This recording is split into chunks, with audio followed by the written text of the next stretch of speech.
Hey everyone, thanks for joining me and checking out my video. Today I'm going to be looking back at a match that I had 4 years ago on the 4th of June 2016 for Ironfist Wrestling. The match itself is a 3-on-3 Gang Wars match, or as it's more commonly known, War Games. The match takes place inside a steel cage. The event itself was a showcase of the steel cage, and every match took place inside the steel cage, and it was a catastrophe. It was not my favourite show, to say the least. But I'm inviting you to join me as I sit back and watch through that match, and I give you my commentary on the events and the match and all the details that took place during the match. I'm going to give you a behind the scenes look, or behind the scenes information that was happening during the match, throughout the event, throughout the day, throughout the week building up to that match. And I hope you guys enjoy this, and if you do, hopefully we can do more of these, some more look backs, some more commentaries, some more talk throughs. And without further ado, here it is, the 3-on-3. Do you know what? If we're going to do this, we're going to do this properly. So bear with me. There's something I got to do first.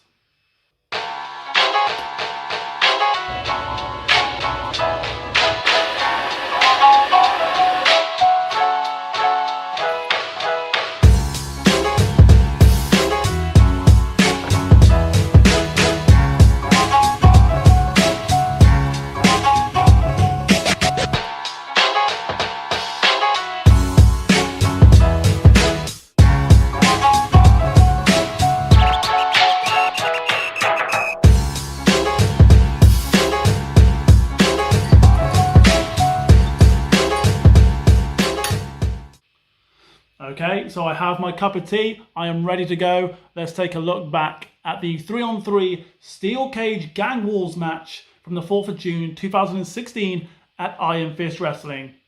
Enjoy.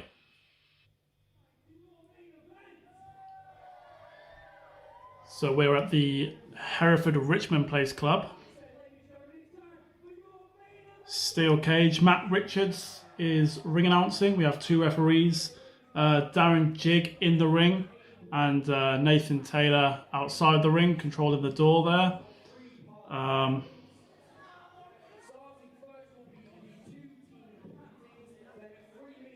Matt Richards just going over the rules of the War Games Gang Wars match.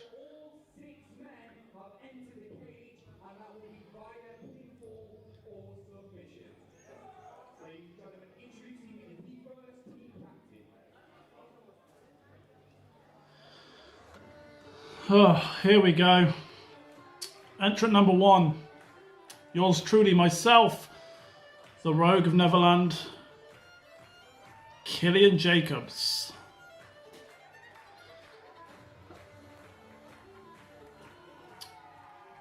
Oh.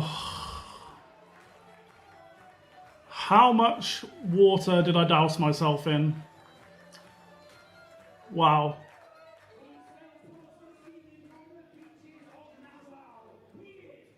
As the music just stopped. As the music stopped. Either the music stopped or it's very faint.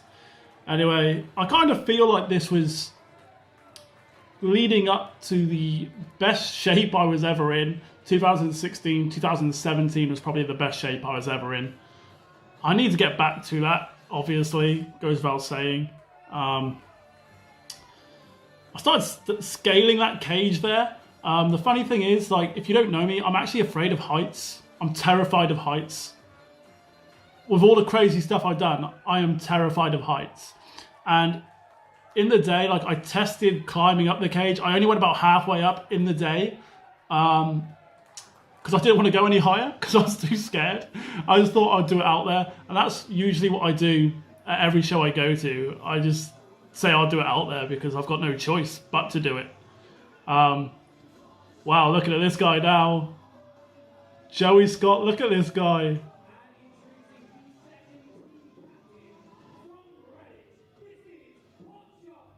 So me and Joe, we've known each other for a very, very long time. We used to train at the same training school, and then I took myself away from that school Years later, Joey took himself out of that training school as well.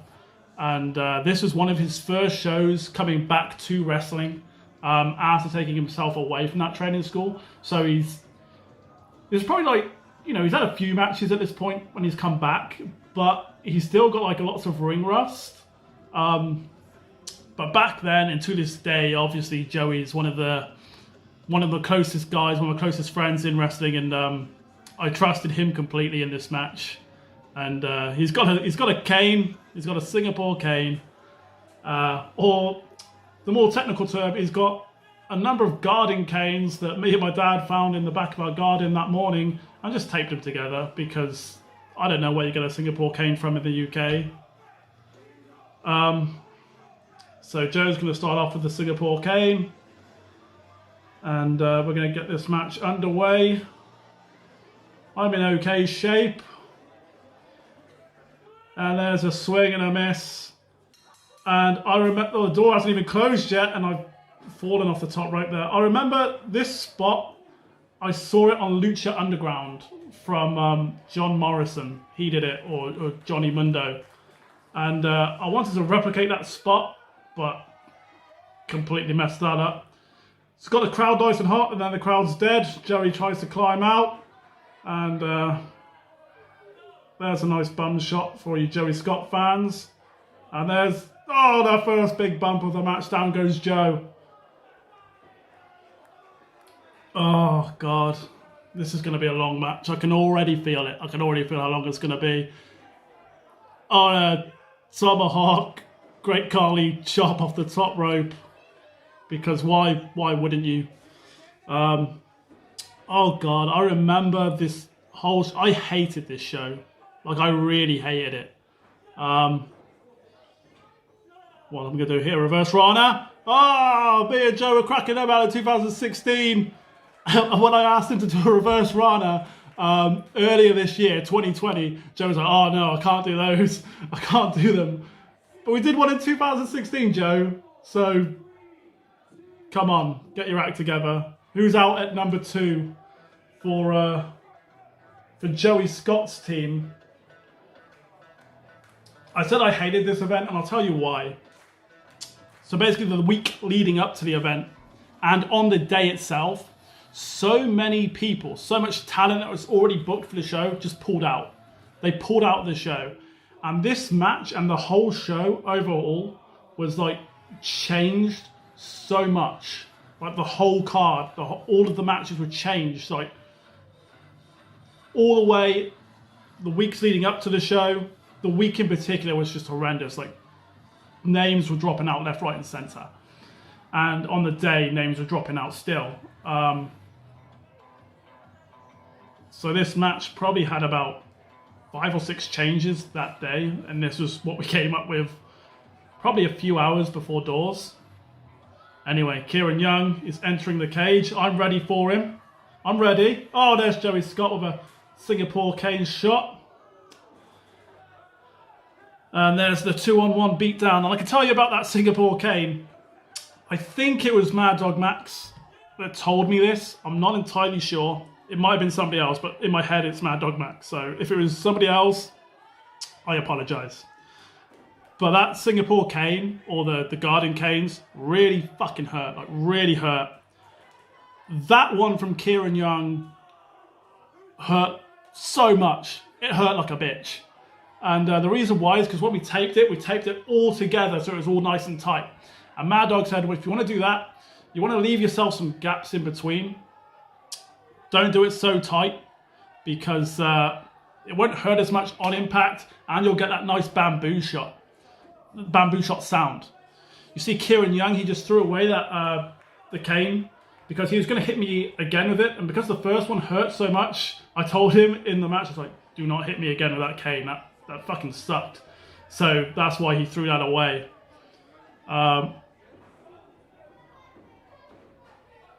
Also, like I said about the talent dropping out throughout the match, throughout the week and the day. So that annoyed me, pissed me off because we had to do this, put this whole match together.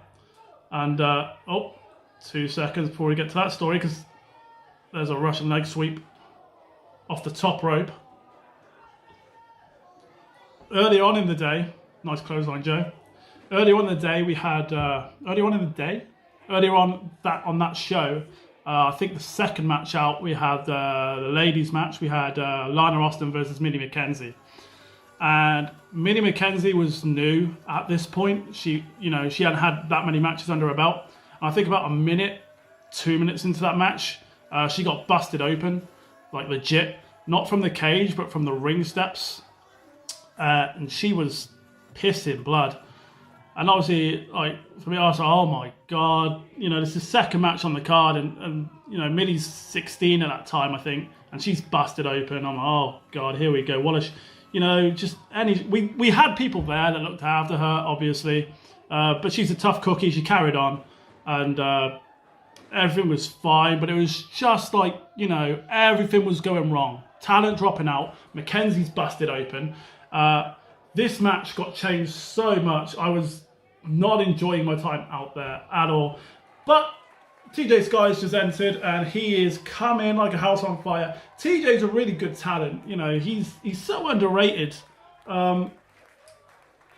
I hear a lot of people online say people should be everywhere. This guy should be everywhere, man. This girl who's been wrestling for 1 year should be everywhere. This guy, man, he followed me on Twitter. He should be everywhere. But TJ should be at a lot more, he genuinely should be at a lot more places. Circus suplex into the cage. Enjoy that one, TJ.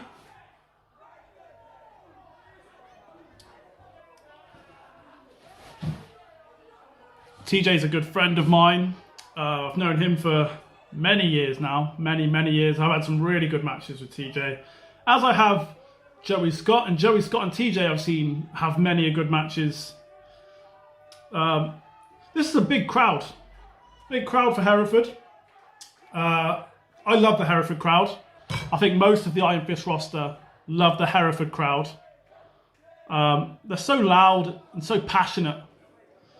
I truly believe that they are, some of the best fans in British wrestling. They're not smart fans. They want to come. They want to enjoy the show. They want to enjoy professional wrestling. I like to think that's what we give them. What's going on here? Catch the foot. There's a super kick. Oh, here we go. Someone's been watching some PWG. I don't know. Probably Kieran Young probably came up with that spot, to be fair. It looks like a Young Bucks PWG spot. I'm going to say Kieran Young came up with that spot. I could be wrong. It was probably Kieran Young. It's a good spot. I'm not knocking the spot. It's a good spot. Who's next? I know exactly who's next. I've just clicked. There he is. The Cyborg. The Cyborg is next.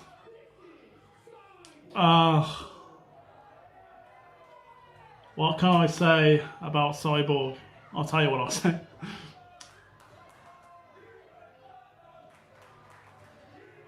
I really like Cyborg. He's one of the guys that I trained from the Ironfist Academy. He's got his character down to a T. He knows exactly what he was doing with the character. And TJ going straight after him. It ain't working, TJ. It ain't working. Run away, son. That's it, run away. Don't try that. Don't. Oh, yeah. Gonna walk into a choke slam. Oh, into the cage. Oh. I forgot all about that. That fucking sucked. Oh, here we go. Cross body. Doesn't work. Into the cage. Oh, now what? Now what? Oh, fall away slam. Into the cage. It was all right. Yeah, Alan was one of Cyborg. Whoops. Cyborg was one of my favourite trainees, just for the sense that he knew his gimmick, he knew his character, and he really knew his limitations in the ring. Not that that's a bad thing. What he does in the ring is crisp. It's good. He knows what he's doing. And I see a lot of trainees on British wrestling shows who just shouldn't be on shows. They're not ready to be on shows, but their trainer feels like they should be, and they've got, I don't know, some Lonsdale boots, so he puts them on shows. Every one of my trainees, I felt really deserved to be on shows. They were actually good wrestlers. Like, they had to meet certain criteria before they could get on shows. They had to have custom wrestling. You have to have custom wrestling gear. You can't just get Lonsdale's. You have to get custom gear and look the part. You don't have to have the best body, because not everyone does. Some people struggle, whatever. But custom gear is a must. Then your in-ring ability has to be of a certain standard. You can't just go out there and go, oh, you'll get better the more times you're in the ring. Of course you will. But to start off with, in your first match, you have got people paying for tickets, so they should meet a certain standard of wrestling if they're going to be in front of a paying crowd. If they're in front of just friends and family watching it for free, knock yourselves out, do whatever you like. But I'm very proud of Cyborg, as I am all my trainees. Every single one that came through the door that was on a show deserved to be on a show, in my opinion. But this is just 3 bad guys beating down 2 good guys. The odds, the numbers are in their favour. And I'm pretty sure these timings, these intervals in between entrants, it's probably not legit. Because I feel like these guys have been beating me and TJ up for a while now.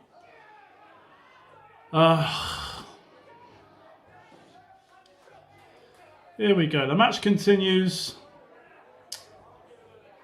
And what's Joey Scott going to do here? Backbreaker. And there's a leg drop. Wrist down, Kieran Young. Watch those wrists. Protect those wrists. I think about this point in the match, I'm just bored. Just bored of just getting beaten up and just... at least someone's going to come out and save us. Hopefully someone big and strong and someone who can really protect the team and look after me and TJ.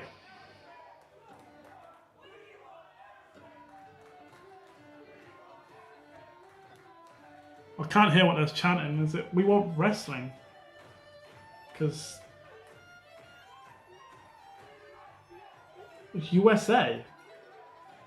Anyway, here he is.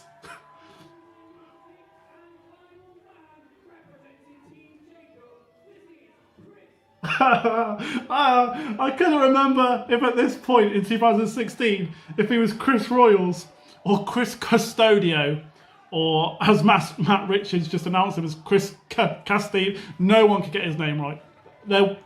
Every show he went to, he was moaning at me in the car ride home. Oh, the ring announcer got my name wrong. The ring announcer got my name wrong again, because no one could say Chris Custodio. It's such an unusual name. Which is why we changed it to Royals. I think Royals works a lot better. I think everyone will agree on that. But, oh, a steel cage door to the head of Kieran Young, and he's going to drag him out. But Chris Custodio, he's our man of the hour. He's our saviour. Here comes Cyborg. Look how young he looks. And this is before Chris was like the grappling sensation that you see today. This is Chris in his early years. He's the hardcore custodian. I think me and Chris have switched roles completely. Chris is very serious nowadays, and back then I was very serious. And it's funny, you know, 4 years from now we'll see where me and Chris are then. But here we go. What's Chris got? He's got a wet floor sign. Oh! A shot to Joey Scott. I know Joey always says the wet floor signs hurt the most. And there's what's that? Is that a baking tray? Of course it is. It's a baking tray. What's he got here? Why do I remember there being a frying pan? Has that come out, or have I completely missed that? Have I forgotten about that? No, there it is, a frying pan. How do you take a frying? Like, it's got to be a... To be fair, we've probably bought so many frying pans over the years. Like, we could... Why legit don't we... Okay, so these are some big old granny pannies. And the story behind this is, I'm pretty sure it was me and Chris. I think we were in a J-Mart warehouse in Hereford earlier that day, looking for some weapons that Chris could use in this match. And we found those granny pants. And I can't remember if it was Chris, Joey, or for some random reason TJ, who had this idea that we were going to use granny panties in this match, and they had this whole spot planned out. I can't remember. It was one of those three. Me and Chris were a team back then. We were the Rogues of... What were the Rogues of... No, that was me and... Rogues of Time. So me and Chris were the Rogues of Time. There's a three-way dropkick keeping Cyborg out the match. But yeah, Chris used these pants. Rob took the pants. But for some reason, I had this idea in my head that TJ came up with the idea. One of those three came up with this idea for these pants. So Rob's called out for all these heels to come out in the match. And Brandon Thomas was kind of taking a lead backstage of everything throughout this. And Brandon said, we're not going to come out to the ring, Joey, unless you do this. And I don't know why. So Joey's just been calling for everyone to come out. Come out, come out, come out. And no one's coming out, no one's coming out. And Joey's like, okay. And he does this shark thing, I guess. And only then does Brandon Thomas come out. Now they're like Brandon Thomas and the Hunters backstage, like, oh god, constantly like ribbing each other in the locker room. Just okay, so I've now scaled to, and this is why everyone's come out. They've all got to catch me now. I've come to the top of the cage. My head is touching the ceiling. I'm scared of heights.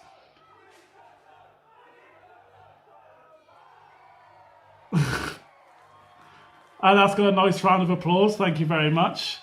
In my head, I kind of thought it would be like this big, huge cross body off the top of the steel cage. It's going to look so impressive. But because the cage was almost touching the ceiling, I could literally only just get through the top of the cage. It was more of a, like, I just fell off the cage rather than, you know, had this huge leap. So it wasn't as impressive as I thought it was going to be, which was kind of disheartening at the time. As I said, all the way through this match, I was like, oh my god, like, I was hating every second of this match just because of the events leading up to it, people dropping out, what happened to Mackenzie earlier on that day. Just the show itself was just not what I would like from an Iron Fist product. Iron Fist, I've always prided on putting on like amazing shows, and this was a good show. Like, it was good. But compared to Iron Fist standards, yeah. So now we're left with Joey and TJ. I seem to remember that these two were told to put together a quick spot and then take him forever. That's a nice Spanish fly. That was a very nice Spanish fly. I can't remember seeing TJ do a Spanish fly after that. TJ, you should do some more Spanish flies. That was really good. Cyborg's still on the outside. Oh, I'm still on the outside. And Kieran Young's still on the outside. So it's 3 out, 3 in. And Chris is on top. And Chris is calling for the side. Oh, here we go. So Joey and TJ just did a little bit. So now Chris and Cyborg's going to do something. They're going to square off. And the Cyborg's pregnant chance.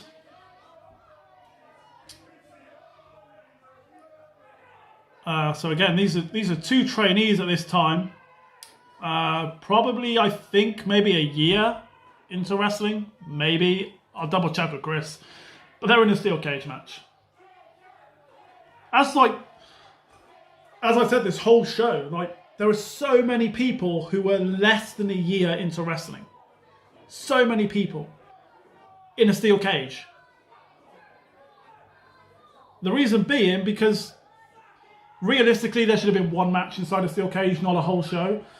But for us to do that, it was going to take who knows how long to set the steel cage up in between matches. I'm climbing in over the top. It was going to take forever to set the steel cage up in between matches.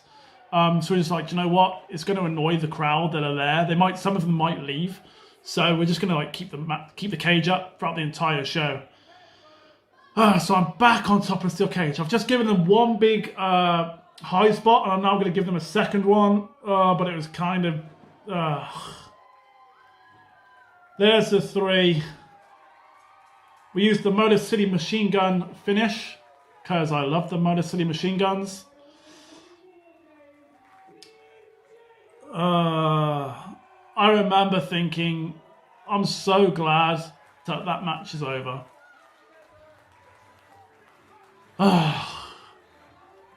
TJ's so happy. He's always happy.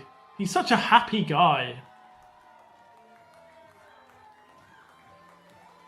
I'm sure at this point in his career, Chris is just happy to be in a ring. Not sure. I think I've rubbed off on him over the years. I don't think he's as happy as he once was. But I'm pretty sure at this point I'm thinking, you know what, just get me the fuck out of here. I had enough of that day.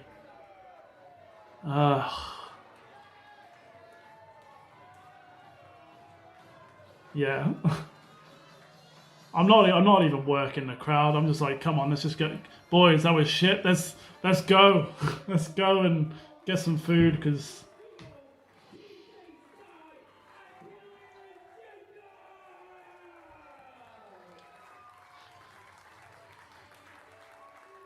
what am I? Okay, so I was telling the boys, okay, Tom, you go to the left, Chris to the right. So we climb up, looking for that big television finish, you know, all the good guys on the... TJ immediately goes to the back of the room, or back of the cage. So we're left with this two-man salute and one guy on the other side. It doesn't look impressive. Not for a TV ending anyway. That probably only added to my frustration that day. Like, everything was annoying me. Just every little detail. And if you know me, if I get, like, annoyed, there's... Chris is probably pointing at a Tory voter there. He's, oh, I'm going to come back for you. My brother was there that day. That's who I was just talking to there. He had a camera in hand. He came in the cage with me earlier that day, and he had a little grappling session with me in the cage. Because he's never been in a ring before, like, so that was pretty cool. See the Hereford fans here. I love the Hereford fans. Love the Hereford crowd. And that was it. That was the GangWars match from 2016.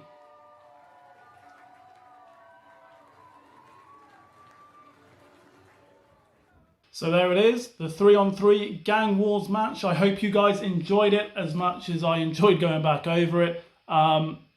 I don't think it was as bad watching it back as I thought it was. Still, it's not one of my favourites. If anything, it's probably in my top 5 least favourite Ironfist wrestling shows. But it was still fun. I hope you guys enjoyed it. If you did, leave some comments, leave some thumbs up. If you watch this on Facebook or YouTube, I appreciate it. Thank you very much. I'm also on Twitter and Instagram, cheap plug, but you can follow me on either platform at Killian Jacobs. I'm at Killian Jacobs on YouTube, Killian Jacobs on Facebook, every social media device at Killian Jacobs. Please go follow me, check me out, keep up to date, and if you enjoyed this, we can do more of these. Until next time, thank you very much. Cheers, and I'll see you all real soon.